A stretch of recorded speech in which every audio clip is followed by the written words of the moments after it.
Halo semuanya, perkenalkan saya Novita Sari dengan NIM H11012510558. Pada kesempatan kali ini, saya akan menjelaskan program yang saya buat untuk tugas besar pemrograman dasar, yaitu sistem ekspedisi Pontisen. Nah, pada kali ini saya akan membahas latar belakang, tujuan, serta alur kerja program, juga fitur-fitur utama yang saya gunakan. Nah, di era digital seperti sekarang ini, proses layanan pengiriman barang itu sudah menjadi bagian penting dalam aktivitas sehari-hari. Namun masih banyak UMKM atau layanan ekspedisi kecil yang melakukan pencatatan secara manual, misalnya menggunakan buku catatan atau aplikasi sederhana yang tidak terstruktur. Karena itu, saya membuat program ini agar dapat membantu proses input data, melihat data, memperbarui status, hingga cek kompensasi keterlambatan. Nah, sekarang kita masuk ke tujuannya. Tujuannya itu yang pertama adalah mempermudah proses pencatatan pengiriman agar lebih cepat, rapi, dan terstruktur. Yang kedua, mengurangi resiko kesalahan karena perhitungan tarif yang dilakukan secara manual atau otomatis, lalu memberikan sistem tracking sederhana melalui nomor resi yang sudah dibuat. Kemudian mempermudah pengelolaan data karena semua pengiriman akan tersimpan dalam file teks. Lalu yang terakhir menyediakan fitur kompensasi keterlambatan sehingga layanan lebih transparan dan profesional. Nah, dengan tujuan tersebut diharapkan sistem ini bisa digunakan oleh penyedia jasa pengiriman kecil, terutama skala lokal seperti di Pontianak dan sekitarnya.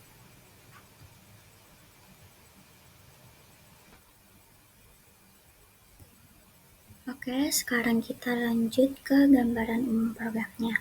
Jadi, Pontisen ini menggunakan model menu interaktif berbasis terminal, yang dimana pengguna dapat memilih berbagai fitur seperti melihat informasi zona dan tarif, lalu menambahkan data pengiriman, melihat data, lalu memperbarui status, menghapus data, serta mengecek kompensasi keterlambatan. Nah, fungsi-fungsi ini sesuai dengan fungsi yang telah diajarkan, yaitu code. Nah, dan setelah menginput semua data, maka data akan tersimpan di file pengiriman txt ini. Nah, sekarang kita coba langsung start.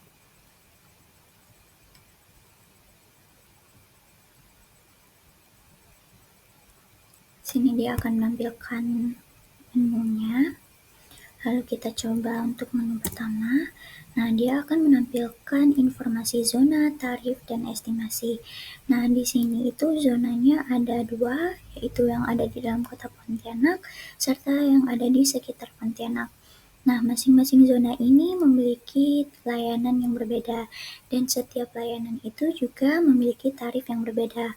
Untuk di zona A, tarif regulernya itu 5.000 per kilogram dengan estimasi waktu 1-2 hari, sedangkan layanan ekspres itu tarifnya 7.000 per kilogram ditambah 3.000 dan estimasinya itu kurang dari 24 jam. Nah, sekarang di zona B, di area sekitar Pontianak seperti Kuburaya, Sungai Raya, Siantan, serta Sungai Karat. Nah, untuk zona B juga sama, memiliki layanan reguler dan ekspres. Nah, tarif regulernya itu 8.000 per kilogram dengan estimasi waktu 2-3 hari. Lalu tarif ekspresnya itu 10.000 per kilogram ditambah 5.000 dengan estimasi 1 hari. Nah, jadi fungsi ini berguna untuk pengguna agar dapat melihat zona lalu rincian wilayahnya sebelum menginputkan data. Nah, selanjutnya kita bisa lanjut ke menu kedua, yaitu menambahkan data pengiriman.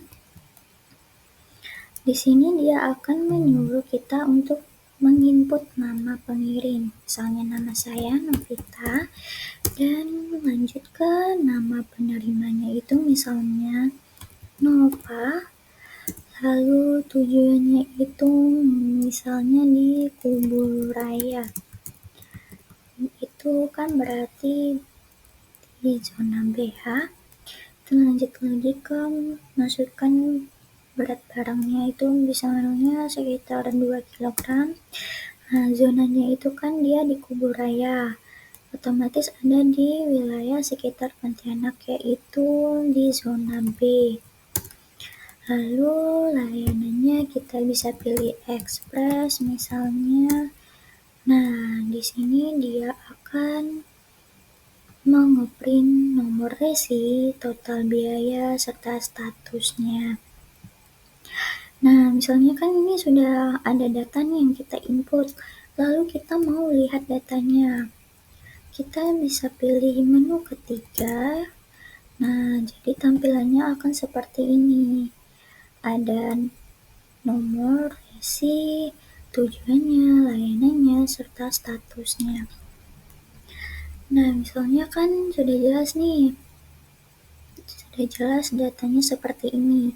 Lalu misalnya kita mau memperbarui status pengiriman kalau semisal barang itu sudah diantar tepat waktu ya. Jadi barangnya sudah sampai, jadi kita mau ubah statusnya yang tadinya dikirim jadi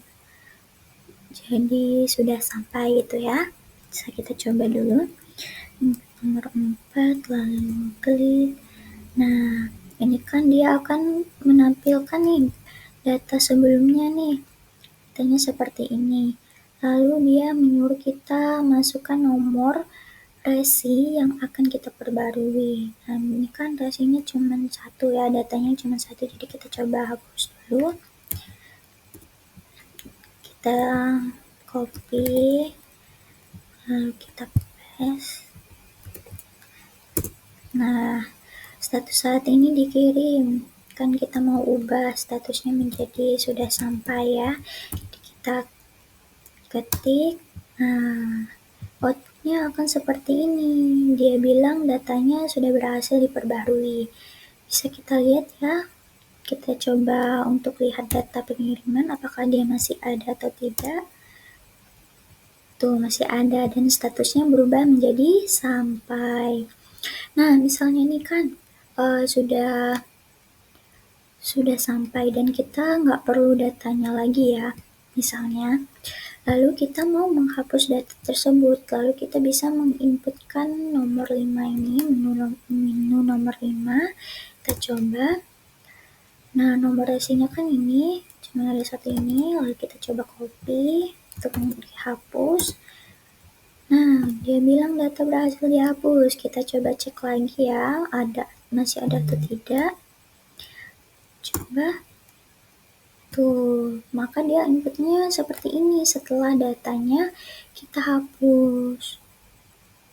Gitu. Nah, untuk jika sudah selesai di menu ini, kita bisa langsung input ke menu 7 untuk keluar dari pemrograman. Oke, baiklah. Seperti itu.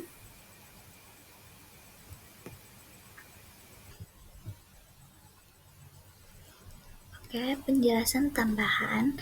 Untuk fitur kompensasi ini tidak bisa dijalankan sekarang. Kenapa? Itu karena kompensasi ini memuat seluruh data pengiriman yang masih. Oke, penjelasan tambahan kenapa fitur kompensasi ini tidak bisa dijalankan sekarang. Karena seluruh data yang diinput itu masih menggunakan tanggal hari ini kan.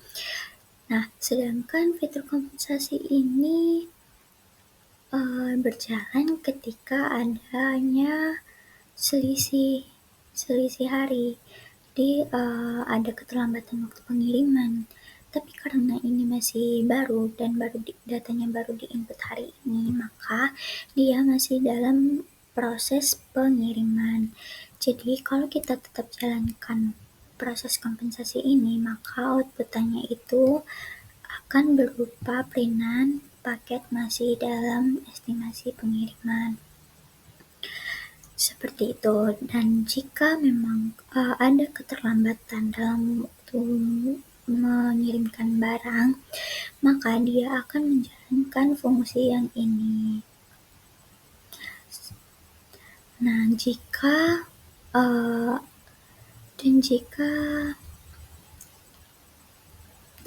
barang tersebut sampai sesuai dengan waktu estimasi, maka perinciannya itu akan berubah seperti ini. Paket sudah sampai, jadi tidak perlu ada kompensasi lagi.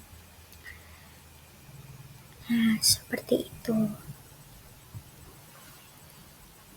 Oke, sekian saja dari saya. Terima kasih atas perhatiannya.